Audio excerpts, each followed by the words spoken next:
Welcome to Dealer Driven, where the rubber meets the road to success. This episode is brought to you by Mobility Global, formerly S&P Global Mobility. They've got a new name, but they're still home to the brand's automotive trusts: Carfax, Polk, MarketScan, and Automotive Mastermind. Meet them at mobilityglobal.com. Welcome to Dealer Driven. I'm Michael Hayes. And I'm Cameron Wilson. Today we're looking ahead at the technologies that are reshaping automotive retail. Artificial intelligence is dominating the conversation, but the real story goes beyond chatbots and automation. Dealers are being asked to navigate a rapidly changing landscape of emerging technologies, evolving customer expectations, and new ways of doing business. Joining us today, Steve Greenfield, CEO and founder of Automotive Ventures, an early-stage venture capital fund focused on automotive technology. Steve works closely with entrepreneurs, investors, and industry leaders to identify the innovations that are most likely to transform the automotive ecosystem. And you should all be logging into his newsletter because he keeps you up to date on everything that he's doing every week on Monday morning. Today we'll discuss the next wave of AI, the technologies that could reshape the car buying journey, and what dealers can do today to remain competitive in an increasingly digital future. Let's get started.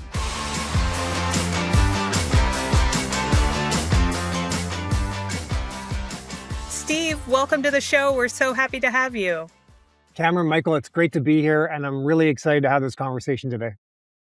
Well, thanks again, Steve, for taking time. You know, when you look beyond first-generation AI, however we define first-generation AI, what are the most misunderstood technology shifts that you think are happening in automotive right now? Yeah, I think dealers are struggling a little bit, right? Because they're seeing the news, whatever your news outlet of choice is, a lot of progress. You look at OpenAI and Anthropic with Claude and people using Claude to do amazing things in other industries. And then they're looking at, automotive and saying, there's a lot of promises by vendors, but I'm not quite feeling it yet. Now, the other end of that is you talk to some dealer principals and they're actually finding cost efficiencies and productivity gains, et cetera, and doing amazing things with lead handling, for example, augmenting the intelligence of BDC folks, et cetera. But I think in auto, maybe we've had a little bit of overpromise and underdeliver. So we need to catch up, but it's okay. Sometimes automotive technology isn't exactly bleeding edge compared to other industries. So the promise is there, and we're starting to see, fits and starts.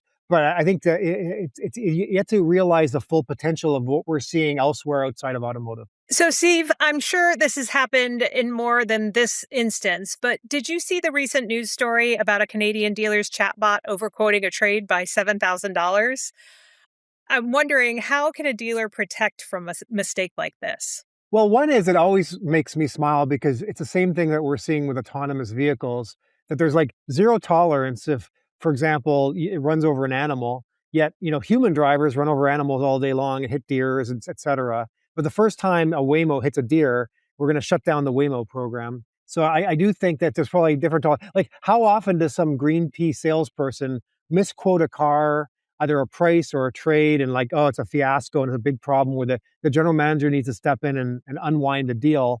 I'm sure that happens like every single day at every single dealer across America. But when AI does it, it's a different standard overall. But having said that, we definitely need to set up guardrails around these things to make sure that it's not misstating or overstating or overpromising. We've seen evidence of this over the last couple of years where, it'll quote a consumer to buy a car for $1, and consumers can figure out how to game the system and trick the things as well. So I think this is just natural growing pains, but I would hope that we can encourage folks to not apply a different standard to your AI chatbot than the humans that are minding the phones of the dealerships as well. I can pretty much count on one hand, Steve, the dealers that have never made a $7,000 mistake before, okay? I think you're right. It's a great point to think about it that way. Really progressive dealers are diving into these technologies, as you said. But when do you think things like predictive orchestration, autonomous service scheduling, fully autonomous, or AI-powered negotiation agents will actually become mainstream, however we define mainstream? Yeah, I mean, this is kind of like the typical technology adoption curve where you've got your early adopters. And Michael, I'm sure that you see this at 20 groups. You've got, one person in the room that's all in. They're encouraging employees to use Claude and, tying that into CRMs and DMS or whatever it might be. But a lot of dealers are, necessarily, they've seen this movie before and they necessarily weren't the early adopters of the internet, of lead handling systems, of CRMs, et cetera. And I think that's prudent. I think dealers can kind of sit and drag their feet a little bit. They don't need to be bleeding edge, right? And take the arrows or whatever, mixing my metaphors here. Listen to other dealers. Listen to folks like you, Michael, who are out on the circuit, meeting dealers and understanding what best practices actually are. Paying attention at your NADA 20 group to see, what other dealers are using creatively within, the solution set that's offered out there, or building homegrown. And I think inevitably all the technologies you mentioned, Michael, will happen. Dealers will be the net beneficiaries of all those technologies. But I think that the good thing about auto is we can wait to see what the tech vendors in this space are able to solution and build on behalf of dealers. You don't necessarily have to stay up at night worrying that you're not like an early adopter of some of these technologies. So, apart from overquoting trades, what are the biggest mistakes dealers and OEMs are making when trying to adopt emerging technologies, either too quickly or possibly too slowly? I see it as like equally defense and offense. From a defense standpoint, clearly you have to make sure that your employees aren't uploading sensitive information. Clearly, if your AI is interacting with consumers, make sure that it is not misquoting other trades. The FTC is going to be aware if you are misrepresenting the incentives that a consumer is eligible for, where the price matches other outlets, et cetera. So I think these things we have to, from a defensive standpoint, be very sensitive to. You should have your legal department involved with these things, and really lean on vendors to make sure that they're taking some of the risk. They're sharing some of the risk. If they're providing you with an AI engine that's interfacing with consumers, to make sure these things aren't misstating your value proposition, price, et cetera. And then on the more aggressive side, on the offense side, is making sure that you are comfortable with how quickly you're adopting these new technologies, knowing that in some cases they aren't going to be ready for prime time. And if you're very conservative and you worry and these things are going to keep you up at night, then like I said, you can wait to see what other dealers are doing, what innovations are coming out from some of the vendors, et cetera, and wait till these things are bulletproof before you start adopting. Many dealers like to be early adopters of technology, and I think that's great. And right now, you have the option of building homegrown tools, effectively encouraging your employees to play around with OpenAI or Claude or whatever it might be, to see if we can stand up some solutions that might benefit them and automate mundane repetitive tasks, et cetera. But I do think that for dealers, wherever you are on that spectrum, whether you're a bleeding edge early adopter or you say like, I'm going to wait for these things. I mean, you can fit yourself into this and try to figure out where you sit across that spectrum. And I think it's okay either way. So when you're thinking about that, and it's going to the car buyer journey particularly, because that's obviously an area that we think our industry could do better to make it less, more frictionless, I guess, as the case is. So what do you think as far as changes that are going to happen more quickly, to go move AI from just being an assistant to more decision support, making the retail experience maybe a little bit more hybrid than it is now? Which ones do you think will get adopted quickly and customers will be happy about this and not concerned? I would hold these two ideas in your head at the same time, which is, consumers' expectations are being raised across every vertical. Like you think of the experience Amazon provides, whether it's with one click to buy, real-time delivery the same day, whether it's generous return policies, et cetera. You see folks out there like Carvana, for example, trying to emulate some of these other product categories and bring them into automotive. And, Carvana now is selling, Stellantis products in some markets across the US. So, dealers are feeling this real time in terms of like this Carvana threat. But then I think that at the same time, we know data shows that, the vast predominance, 95% plus of all transactions take place at the dealership. It's a very important considered purchase with a lot of moving parts, and consumers only do this very infrequently. And there's emotional ties, right? They want to get excited by the test drive and the negotiation and ultimately driving away that baby that they're going to own for 4 or 8 years. So I think the good thing is dealers have to keep both of these things in mind, right? That consumers are expecting to get more information upfront from their web search, from their dealer website interactions, et cetera, be it a trade value that the dealer will stand behind, be it transparency around pricing. But knowing that that consumer, in almost every single case, is going to want to come into your dealership, interact with your salesperson, figure out whether or not they want to service that car over the life of the car in your service bays. So there's a great opportunity to blend both of these ideas, right? You need to up your game and pay attention to where, if and as consumers' expectations are being set across different verticals, even outside of automotive, and think about how you want to represent your brand to an increasingly digitally savvy consumer, but also know that at some point they're going to break away from that online search and come into your dealership, and they're going to interact with your folks, right? So I think that keeping those things in mind, no time soon are we going to get to a majority of transactions that are fully online.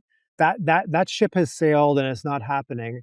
But I think that knowing that consumers are doing more of their shopping online and they're being calibrated by these experiences they're getting elsewhere is healthy to keep in mind. So being very sensitive to what that digital presence is that you've got and making sure that it seamlessly transitions to your in-showroom experience. So do you think then that along those lines, that the buyer's agent that does all of the negotiating and everything else is one of those areas that might be a little overhyped? Is it just good for research, but are they actually going to let an agent, is someone going to let an agent as a consumer in your mind, let him do the whole deal for me? I just walk in and sign and pick it up. Yeah, so I would qualify that, and I'm going to straddle this, Michael, but I would say that a little bit of each, right? I do expect that some percentage of the lead forms that are submitted are going to be AI bots, and you may not even know it. Mm-hmm. On a chat, you may be thinking that you're communicating with a human, but it's actually OpenAI or whatever my AI bot is that I've sent in to get a price or negotiate on my behalf online. I think how that manifests in the showroom will be that consumers will be using ChatGPT probably to listen to the conversation, whether the salesperson is aware of it or not. And we've already heard just anecdotally, and I'm sure, Michael, you've heard of this, not a lot, but some consumers are taking a photograph of the deal jacket and then uploading it into ChatGPT before they sign. Now, I don't expect that right now ChatGPT does a very good job. But if I'm a dealer, I would just occasionally mimic that and monitor how good it gets, because I expect over time they will get better. And you might find some consumers want to use their chatbot on their phone to validate, that they're getting a good deal before they actually sign the deal. And, shame on dealers if they aren't trying to anticipate that this might happen and get ahead of it, because if it gives good advice to the consumer or bad advice, you had better be prepared. Well, I think some dealers are actually doing that now, but they're doing it strictly from a compliance point of view. Is everything signed? Right. Do I have the right stuff done, rather than is it a good deal or not? So. This episode is brought to you by Mobility Global, formerly S&P Global Mobility. They've got a new name, but they're still home to the brand's automotive trusts: Carfax, Polk, MarketScan, and Automotive Mastermind. Meet them at mobilityglobal.com. Steve, I feel like this leads right into our next question. How important is first-party data strategy for dealers right now? And what should dealers be doing differently over this next year to ensure that they truly own the customer relationship? Yeah, so you can see what's happening with Google, and Google is effectively disrupting themselves, right? There, a year and a half, 2 years ago, there's a big fear that OpenAI was going to disrupt Google. More of the traffic was going to go to OpenAI. And Google comes out with their AI overviews, which now almost in every single search is their AI answer at the top of the page. Well, interestingly enough, 50% of the time, consumers get to that and they don't click on any links.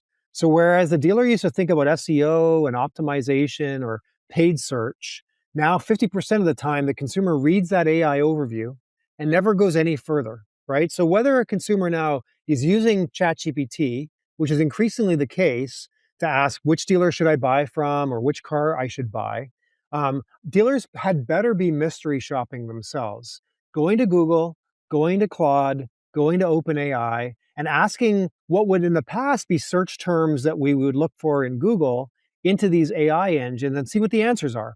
Because in some cases, you might be pleasantly surprised that you show up. In some cases, we don't want dealers to be shocked that suddenly I'm not showing up in these search results. And then you're going to have to track the breadcrumb trail to figure out Are these AI bots sourcing information from? And luckily enough, they usually provide links right within that AI block, so you can click on them and see where they're sourcing. And wherever they're sourcing information from, you're not going to be able to control how they're sourcing data, but you can definitely, like we've done with SEO in the past, make sure that we're representing ourselves in the right channels to show up in these AI overviews or on ChatGPT. Because, inevitably more and more of the search results are going to be AI driven. I think that's a given now. And you'd better stay ahead of it. Hopefully, whoever is your provider of SEO today is already optimizing your first party data for these sources. But it's going to be very important that you ensure that your dealer is represented correctly and your inventory and pricing is represented correctly. So whether it's on a third party marketplace or whether it's within an AI chatbot result, you'd better continue to mystery shop yourself to make sure you're showing up most favorably within these AI results. It's interesting you mentioned about Google maybe outworking itself there. Thinking about that, I think we're all waiting to see how they're going to monetize this because let's face it, Google ads are a very important part of their revenue and see how that works along those lines. So thinking about other things, you're in touch with all kinds of companies all the time and thinking about that. Any under the radar startups or technologies you believe might surprise the industry in the next 12 months or so? Well, let's stay with AI because I think that's where dealers are more interested in seeing what technology will emerge. And I'll mention a couple of companies that we've invested in. Auto Trainer listens to the conversation in the F&I office with the consumer's permission and transcribes it like any of us would on a Zoom call, and then scores that F&I manager around two composite scores. One is an operations score, which the dealer can set those parameters, right? Most dealers say, I want the F&I manager to present all the products to all consumers at all times, but whatever you want them to say or not say can be scored. And then maybe more importantly is a compliance score. Is that F&I manager saying everything they need to remain in compliance? Or are they saying anything that might be questionable from a compliance standpoint? And it gives a GM or the owner perfect visibility into the quality and quantity of those conversations in the F&I office. And I think inevitably we're going to find consumers are going to be recording calls for their AI agent, like we said earlier, and dealers with the consumer's permission are going to be able to record conversations. And I think there's good value there. The second one I'll mention is another company we invested in, which has a similar product offering, but it's for call recording. So there's always been call recording companies where you can mystery shop or listen in on calls, but Prompt Path, which is a company we invested in, is literally listen to every call, inbound and outbound, for exactly the same kind of qualitative and quantitative metrics. Like, is there anything being said on those calls that provides undue risk from a compliance standpoint? Are my employees saying everything they're supposed to be saying? And is there perfect fidelity, which there often isn't, between the conversations that go on the call and actually what gets logged into the CRM? So I think that there are a number of companies today that are helping dealers automate phone calls, both inbound and outbound, and doing that with AI agents.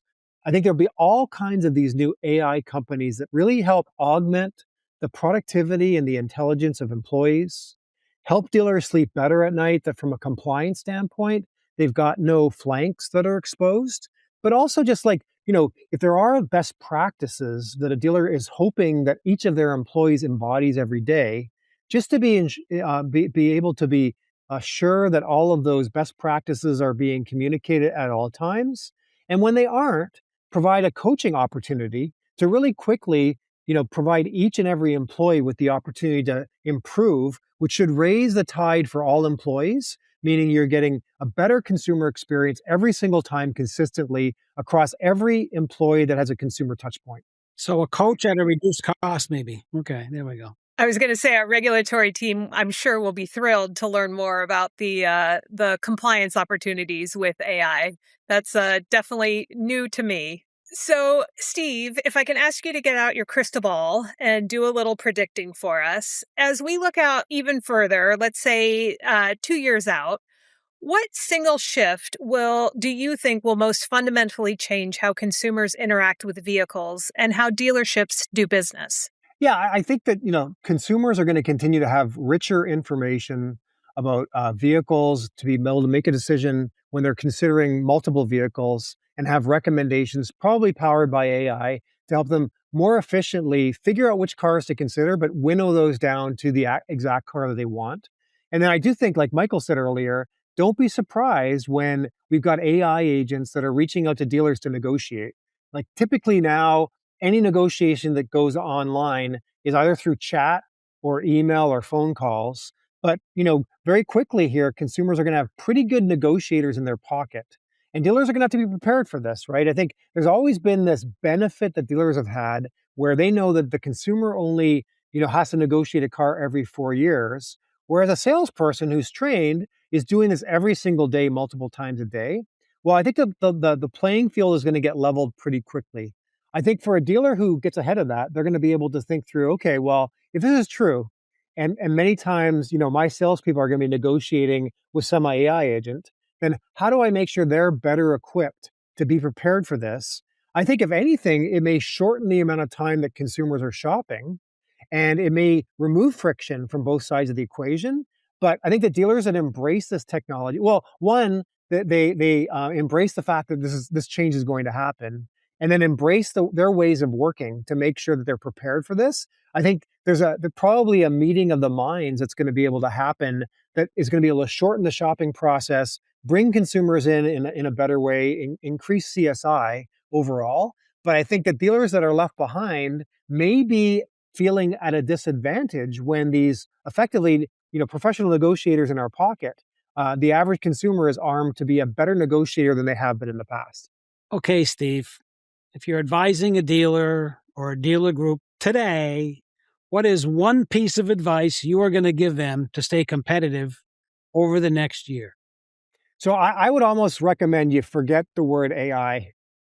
I think that if you are a bleeding edge dealer and you want to provide, Claude or OpenAI subscriptions to all of your employees and let them tinker away, having known the risk of that, then go for it. But I think for most dealers, they don't have the bandwidth to be able to kind of train the average employee. You're going to have to rely on your vendors. So I would say this, like, it's common sense, but figure out which metrics you want to move, and that might be increasing the dollars per RO, increasing the conversion rate of inbound leads to a higher percentage of sales, whatever it might be, and then lean pretty heavily on your vendors to make sure that they're helping you achieve those metrics.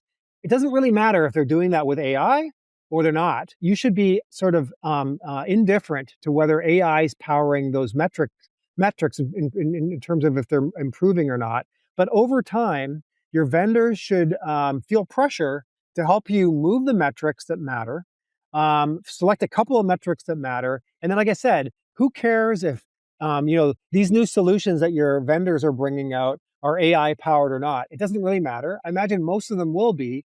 But really, at the end of the day, what we want is dealers to become more profitable by moving the metrics, the big levers in their business. And dealers should be fairly impartial whether or not those metrics are being moved by vendors that are embracing AI changes or not, as long as the metrics are moving overall.